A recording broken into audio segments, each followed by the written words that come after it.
Female bodies are just as strong, as fast and capable as male bodies. For what reason, other than political gain, are we spending time and taxpayer dollars on a completely made-up issue? There are 8 million high school athletes across the country, and maybe 160 of them are trans. This is the 5th time we are voting on this bill that targets less than 0.002% of high school athletes. I was a 3-sport athlete in high school. Participating in sports gave me the confidence, time management skills, and ability to work collaboratively that led me to run for office. Absolutely nothing about having a trans teammate or competitor would have taken those things away from me. Hi guys, welcome back to the channel. So across the country in blue states, we have debates about women's sports. We have bills that are being debated as we speak. Despite executive orders being signed, despite most of the country saying that they're not for men competing in women's sports, we still have schools and sporting bodies and state governors who are insisting on pushing this agenda, despite the impact that it has on women and girls. So now we have some young ladies over in Colorado who are speaking out, defending their sports and saying that they do not want to have to compete against boys. They do not want boys in their locker rooms. And my question is, why don't these people listen to the girls? Why don't they listen to the women? They raise every other talking point about what the girls actually want, what they are actually saying about this issue. Female bodies are just as strong, as fast and capable as male bodies. And what you just saw there was State Senator in Pennsylvania, Lindsay Williams, claiming that women and men are the same, essentially. She doesn't think competing against a transgender athlete would have affected her when she was growing up. Well, it's easy to say that now. This is somebody who needs to listen to the girls who were speaking out today, who were saying that it's wrong to put them in this position where they have to choose between competing in sports with a male athlete or not competing at all. Changing in the girls' locker room with a male athlete present or not using the girls' locker room at all. These are the same people who call themselves pro-choice, taking away options from girls in our high schools, in our colleges. So this is the Thompson School District in Loveland, Colorado. We have young female athletes who stood up for themselves to their school board. Among these brave girls was Cora Cox, a girls' soccer captain at Thompson Valley High School, who led her team to the podium, prayed over the room, and then boldly advocated for her sex-based rights and the safety of all girls. Okay, first off, I would like to start us all off in prayer. So if everyone who's willing, if they would take off their hats and bow their heads. Dear God, thank you for bringing us all here today and giving us the opportunity to be a part of something that we care so deeply about. I pray that you keep us safe and help our minds to be open to the opinions of one another and help us to remember that ultimately you are in control. Amen. Okay, Hi. My name is Cora Cox, and I'm a senior at Thompson Valley High School and one of the captains for the girls' soccer team. For the last 4 years, I have been blessed with the ability to play for this incredible program. Unfortunately, last year, my team was put in an unfair situation where we had to compete against a biological male. This affected me and my teammates not only mentally, but also physically. One of my teammates and very close friends was put in an uncomfortable situation where she had to change in the same dressing room as a biological male. Another example was when we were playing against this player and had to defend against them with our bodies. As you would assume, they were both physically stronger and faster than us, which led to several players getting hurt. This not only breaks my heart, but makes me genuinely scared for future athletes as this problem continues to develop. My goal by giving you this speech is not to shame or put down any athlete. Me and the rest of my team believe that everyone deserves to be and feel however that they would like. My speech is to protect my team and all other biological female athletes, as well as to keep my sport fair and safe. I believe that together as a unit, we can all find a solution to include these people in their own league while protecting the girls who have worked so hard to be where they are today. Thank you for your time, and specifically thank you, Miss Nancy, for supporting us and having our backs.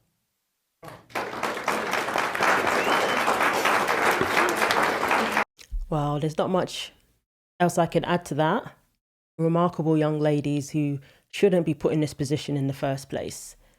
And I don't see how anybody can justify putting these young women in this situation that they did not consent to. That has to count for something, whether or not they consent to being in the locker room with a boy, whether or not they consent to competing against male athletes. That has to count for something. They are saying no. Why can't these school boards respect that? Why can't these progressives respect that? Those who claim to be for women and women's rights.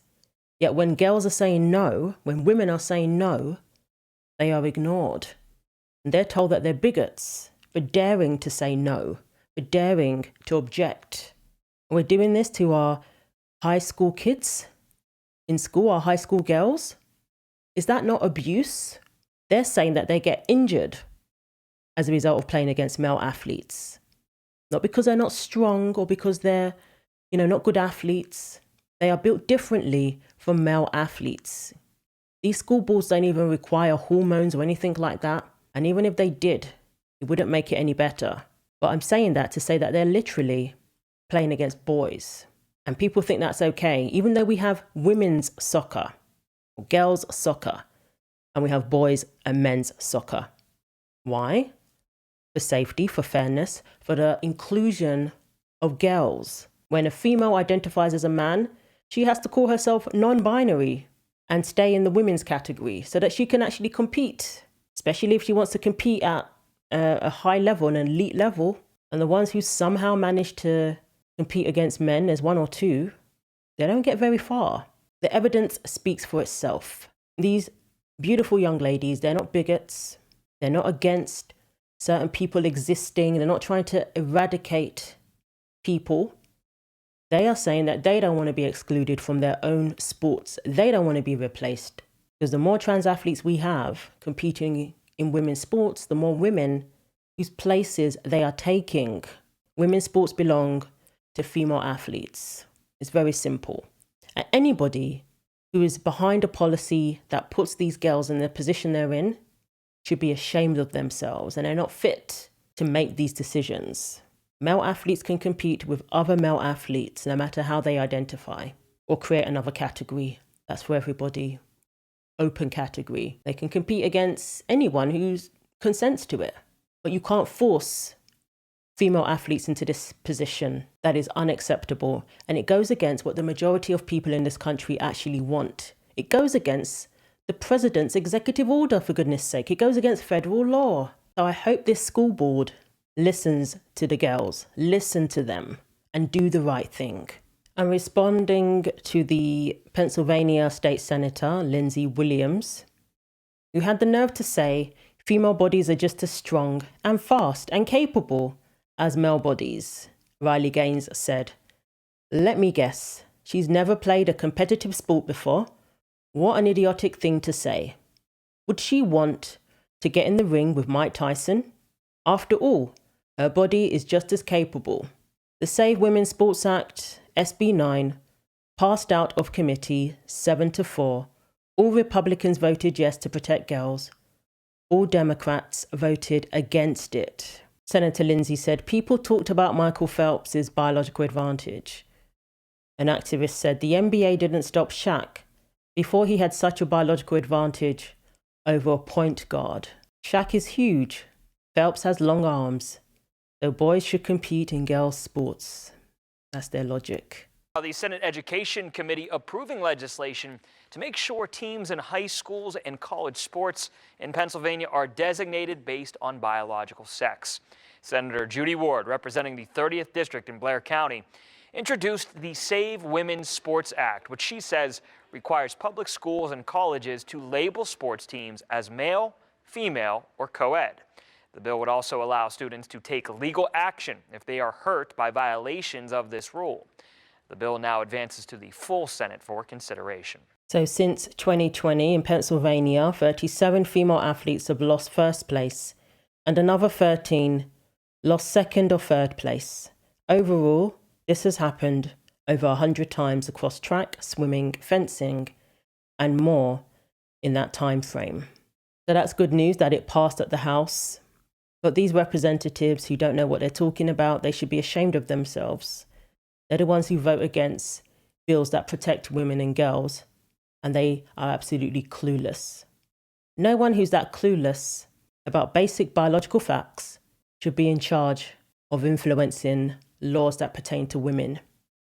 They really shouldn't. It's a tragedy that a woman this ignorant of reality has influence over anyone or anything.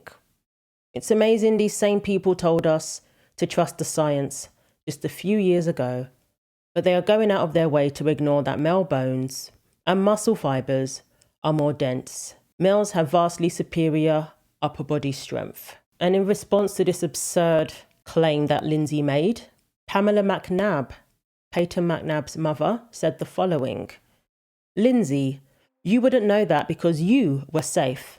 You weren't forced to compete against a male. You don't get to speak on this when you were allowed a safe and equal playing field. You've got a lot of nerve speaking on this without taking my 3-sport athlete into consideration. I don't appreciate it. You don't get to decide what she experienced firsthand wasn't a real issue." Again, they don't speak to the female athletes who have been affected by this. They don't care. If they cared, they would have taken the time to speak to people like Peyton McNabb, to speak to female athletes who have been affected by this. All they want to do is push their agenda. All they want to do is push the stance that the Democratic Party have pledged to stick to. That's all they care about. And it's absolutely disgraceful. So thankfully the bill passed out, and I hope these blue states wake up real quick. So let me know what you think. Thanks for watching. Like, comment and subscribe. Take care of yourselves, and God willing, I will see you in the next video.